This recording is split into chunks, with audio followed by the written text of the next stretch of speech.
Hello guys. Last video में हमने maintenance के ऊपर बात की थी एंड उसके पार्ट वन में हमने डिस्कस किया था उसके इंट्रोडक्शन के ऊपर, जो प्रोविजंस हैं उसके ऊपर, क्या क्या उसके एसेंशियल इंग्रेडिएंट्स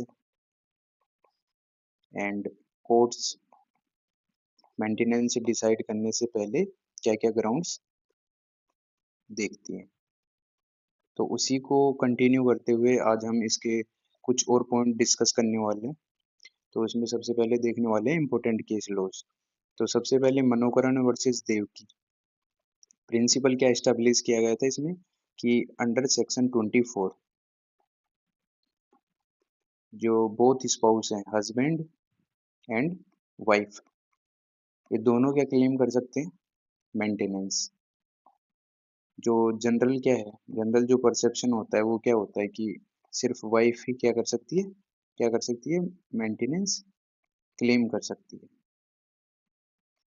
तो ये इम्पोर्टेंट केस लो है। इसमें ध्यान देने वाली बात क्या है कि जो बोथ हस्बैंड एंड वाइफ है क्या क्लेम कर सकते हैं, वो मेंटेनेंस क्लेम कर सकते हैं। सेकंड है अमरलाल वर्सेस लीला देवी। तो इसमें प्रिंसिपल क्या एस्टेब्लिश किया गया था कि हाईली क्वालिफाइड वाइफ में still get maintenance if she has no actual income. अगर एजुकेशन की बात करें, अगर वो टॉप लेवल का भी है तो भी वाइफ क्या कर सकती है, मेंटेनेंस क्लेम कर सकती है। किस बेसिस पे? अगर वो एक्चुअल इनकम नहीं है, क्वालिफाइड है, मतलब आजकल देख रहे हो कि आप ग्रेजुएट लोग भी क्या है, अनएम्प्लॉयड है। तो अगर ऐसा कुछ सिनेरियो है तो वाइफ क्या क्लेम कर सकती है, मेंटेनेंस क्लेम कर सकती है। थर्ड वन है कि श्रीमती जसबीर कौर सहगल वर्सेस डिस्ट्रिक्ट जज देहरादून। इसमें प्रिंसिपल एस्टेब्लिश किया गया था कि court must balance needs of wife and paying capacity of husband. इसमें क्या है कि बैलेंस रखना है कोर्ट को, इधर वाइफ इधर हस्बैंड। वाइफ की जो रिक्वायरमेंट है उनका, बेसिक नेसेसिटीज है उनका, और हस्बैंड की जो इनकम है, पेइंग कैपेसिटी है, उसका क्या बनाना है, बैलेंस बनाना है। इसको क्या नहीं करना है, मिसबैलेंस नहीं करना है। अदरवाइज वो फिर जस्टिस ना होके क्या हो जाएगा, क्रुअल्टी में आ जाएगा एक तरीके से, कि एक पर्सन के ऊपर वो क्या हो जाएगा, बर्डन हो जाएगा। फोर्थ वन है रजनीश वर्सेस नेहा, जो बहुत ही ज्यादा इम्पोर्टेंट केस है और जो प्रैक्टिकलिटी में जो अभी फॉलो किया जा रहा है। The supreme court issued detailed guidelines regarding disclosure of asset and income in maintenance cases। तो इसमें सुप्रीम कोर्ट ने गाइडलाइन दी थी कि जो आपके एसेट्स हैं और इनकम के जो सोर्स हैं उनको डिस्क्लोज करने के लिए कुछ गाइडलाइंस दी गई थी। और ये काफ़ी ज़्यादा इम्पोर्टेंट है डिसाइड करने के लिए कि मेंटेनेंस जो डिसाइड होगा वो एसेट्स के अनुसार ही होगा डिसाइड। तो उसको कैसे डिस्क्लोज करना है, कैसे उसको बताना है, वो सारी इसमें गाइडलाइन दी गई थी। जो रिसेंट कर्नाटक हाई कोर्ट ने डिसीजन दिया है कि the Karnataka high court held that interim maintenance can not be refused merely because the applicant may ultimately fail in the matrimonial dispute। तो कर्नाटक हाई कोर्ट ने 2026 में ये कहा है कि जो इंटरिम मेंटेनेंस है वो इस बात पे रिफ्यूज नहीं किया जा सकता कि जो पेटिशन है, जो पेटिशन फाइल की गई है, जिसमें जो एप्लीकेंट है उसके विरुद्ध, अगर उसके अगेंस्ट में अगर डिक्री आती है, अगर ऐसा भी होता है तो भी इन ग्राउंड्स पे भी इंटरिम मेंटेनेंस क्या है, इसको मना नहीं किया जा सकता। अब क्वेश्चन हैं whether maintenance can be granted in void marriage. क्या वॉइड मैरिज में भी मेंटेनेंस मिल सकता है? तो recent supreme court observation indicate that interim maintenance may still be considered even where marriage is declared void. तो इसमें सुप्रीम कोर्ट ने क्या ऑब्जर्वेशन दिए हैं कि मेंटेनेंस स्टिल क्या है, मिलेगा। जो शादियां वॉइड हैं उनमें भी मेंटेनेंस मिलेगा, और जो डिक्लेयर कर दी गई हैं, अगर मेंटेनेंस के लिए क्या पिटीशन फाइल की जा सकती है तो उसमें क्या है, मेंटेनेंस दिया जाएगा वॉइड मैरिजेज में।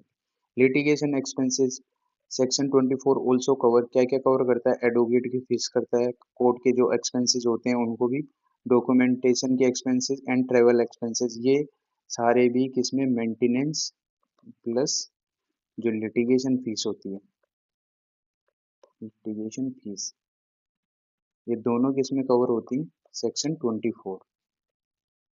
क्वेश्चन, व्हेन मेंटेनेंस में बी रिफ्यूज्ड, मेंटेनेंस कब अस्वीकार हो सकता है? मेंटेनेंस तब अस्वीकार हो सकता है जब एप्लीकेंट हैज सफिशिएंट इनकम, जिसने एप्लीकेशन लगाई है मेंटेनेंस के लिए उसके पास इनकम के सोर्स वेल सोर्सेज हैं, और एप्लीकेंट क्या है, अपनी आय को छिपाता है और बाद में कोर्ट वो फाइंड आउट करता है। False claims are made, false गलत झूठे दावे किए गए हैं। डेलिबरेट अनएम्प्लॉयमेंट इज प्रूव्ड, जानबूझकर बेरोजगार हो रहना प्रूव होता है। अगर वेल क्वालिफाइड है और इंटेंशनली अगर वो क्या नहीं कर रहा है, रोजगार नहीं कर रहा है, एम्प्लॉयमेंट के लिए नहीं कर रहा है, तो वो उसको क्या कर सकती है, कोर्ट कंसिडर कर सकती है। प्रैक्टिकल इम्पोर्टेंस की बात करें तो सिंपल सी इम्पोर्टेंस है, प्रोटेक्ट करता है इकोनॉमिकल वीकर स्पाउस को। जो स्पाउस इकोनॉमिकली वीकर है और डिपेंडेंट है, उसको किस लिए, उसको क्या करता है, प्रोटेक्ट करता है कि जिससे क्या ना हो, unfair disadvantage during matrimonial litigation, तो उसको कमजोर पक्ष को क्या मिले, सुरक्षा प्रदान हो और वो कॉम्प्रोमाइज कॉम्प्रोमाइज स्टेट में ना होकर वो प्रोसेस ऑफ जस्टिस के थ्रू जाए, उसको बिना मतलब के और जो अनजस्ट कॉम्प्रोमाइज है वो ना करने पड़े, इसलिए क्या है 24 सेक्शन दिया गया है। कंक्लूजन की बात करें इसकी तो section 24 of the Hindu marriage act is a welfare oriented provision है, ensuring fair participation of both houses in matrimonial litigation. ये क्या करता है कि जो 24 है, ये दो स्पाउस है एक्स एंड वाई, तो ये सेम पेडेस्टल पे रहे, मैट्रिमोनियल की जो लिटिगेशन है उसमें सेम पेडेस्टल पे रहे। It uphold the principle of social justice and equality before law, तो ये क्या इंश्योर करता है कि सोशल जस्टिस और इक्वालिटी बिफोर, न्याय के सामने सभी इक्वल रहें, उसको वो कैसे इंश्योर करता है कि अगर ये एक्स कमजोर है वाई से, तो वाई से क्या करवाता है, ये एक्स को सपोर्ट करवाता है लीगली, ताकि ये दोनों सेम पेडेस्टल पे होके लिटिगेशन खत्म कर पाए। और क्विक रिवीजन पॉइंट्स की बात करें एग्जाम्स में अगर ध्यान रखना है तो सेक्शन 24 इंटरिम मेंटेनेंस, जब तक कि वो पेटिशन या डिक्री नहीं आ जाती। Applicable during pendency of proceeding, जब तक प्रोसीडिंग्स चलेंगी तब तक ही ये मिलेगा। Husband and wife both can claim, ये इंपॉर्टेंट पॉइंट है, हस्बैंड और वाइफ दोनों क्लेम कर सकते हैं। लिटिगेशन एक्सपेंसेस इंक्लूड होते हैं। डिसाइड कब तक हो जानी चाहिए, with in 60 days of filing the petition. Depends on income and financial status, किस पे डिपेंड करती है, इनकम और फाइनेंशियल स्टेटस पे है। ऐसे कोई आर्बिट्रेरी मेंटेनेंस नहीं कोर्ट ग्रांट नहीं करती, जैसे इनकम है 5000 एंड कोर्ट ये नहीं कहेगी कि आप 50,000 का क्या करें मेंटेनेंस दे, वो लिविंग स्टैंडर्ड्स भी देखे जाते हैं। और क्या है टेम्परेरी इन नेचर, ऑब्वियस सी बात है टेम्परेरी है, जब तक कि ये कोर्ट की डिग्री नहीं आती तब तक ये चलता रहता है। तो हमने मेंटेनेंस का जो भी है वो कंप्लीट कर लिया है। अगर आपको कोई भी डाउट है तो वीडियो दोबारा से देख सकते हैं।